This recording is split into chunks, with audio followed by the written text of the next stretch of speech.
Happy new year. 2025-এর 31শে December সন্ধ্যাটা কিন্তু খুব ভালো কাটিয়েছি।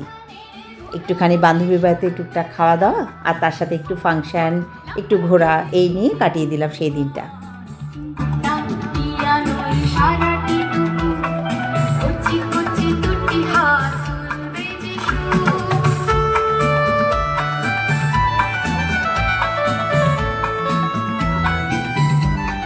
আমাদের পিকনিক রয়েছে সুব্রতদার বাড়িতে।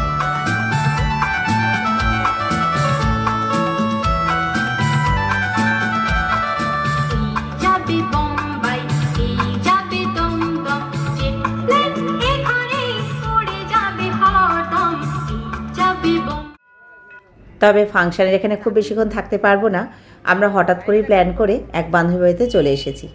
সবাই মিলে এক জায়গায় বসেছি। এখন কফি, চিকেন পকোড়া, একটু স্ন্যাক্স, এই দিয়ে আমাদের ছোট্টখাট্ট একটা পিকনিক শুরু হলো। ঝুনু কি বলছে শোনো। যদিও আমার দিদি একটু গল্প করতে এসেছে, সে কিছুই খাবে না, একটু সময় কাটাতে এসেছে। আর আমরা এই কজন মিলে প্ল্যান করলাম যে চল একসাথে একটু হই আর খাওয়া দাওয়া মজা করি। আর যারবার ফ্ল্যাটে এসেছি সে তো হেসেই কুটিপাটি, আর ও খুব ভালো রান্নাও করে। তো দেখি আজকে ও কী রান্না করেছে, একটু সারপ্রাইজ দিয়ে আমরা চলে এসেছি। চলো এবার একসাথে আমরা সবাই হইচই করছি আর তোমাদের সঙ্গে সেটা সবটাই শেয়ার করব।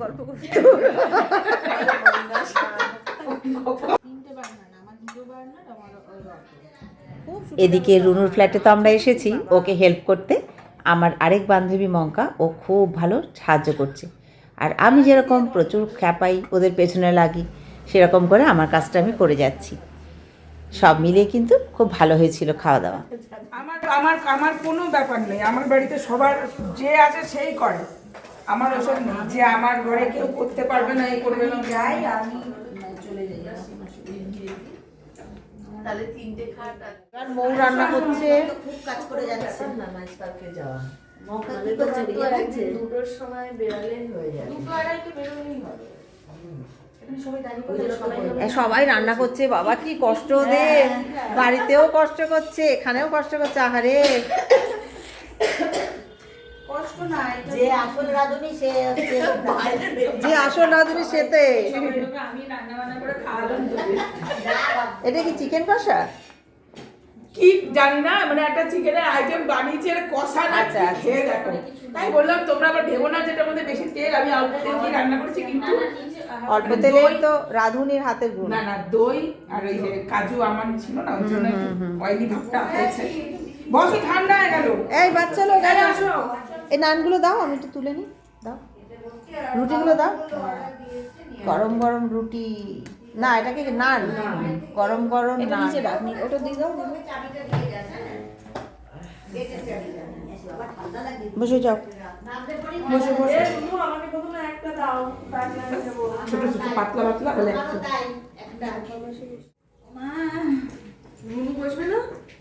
রুনু ওই প্লেটে বসবি না? বরের সাথে বসবো।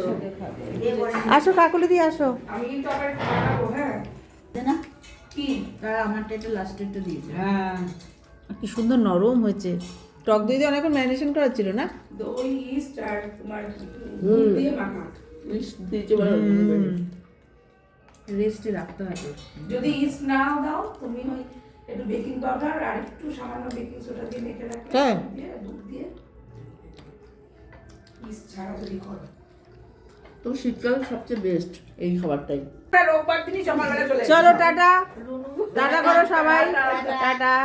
আবার হবে। দারুণ খেলাম রুনু, আবার খাবো। একটু একটু খেলাম, কিছুই খেলাম একটুই ভালো ভালো। বেশি খেলে পরে আর খেতে বলতে পারবো না। বলবে। প্রায় 10:30 বাজতে চলেছে। আর আমার দিদি তো অনেকক্ষণ আগেই চলে গেছে, যেহেতু খাবে না। আর আমাদেরও খাওয়া দাওয়া শেষ, এবার আমরা বাড়ির পথে যে যার যাবো। তো চলো, 31st রাতটা কিন্তু খুব আনন্দে আমরা কাটালাম, স্মরণীয় হয়ে থাকবে। তো ওখান থেকে বেরিয়েই আমরা যখন বাইরে এসেছি, বর্ষবরণের সমস্ত কিছু আয়োজন হচ্ছে। আর এই যে কি সুন্দর বাজি ফাটছে, খুব ভালো লাগছে দেখতে, তাই না? তো চলো সবাইকে আবার বলি 2025কে বিদায় দিয়ে আমাদের 2026কে স্বাগত। এই বছরটা যেন সবাই খুব আনন্দ করে হইচই করে কাটিয়ে দিতে পারি। সুস্থ শরীরে ভালো মন নিয়ে আমরা যেন একে অপরের পাশে থাকতে পারি, আর কাউকে হিংসা না করে আমরা যেন খুব ভালো করে বছরটা কাটাই। শুভরাত্রি।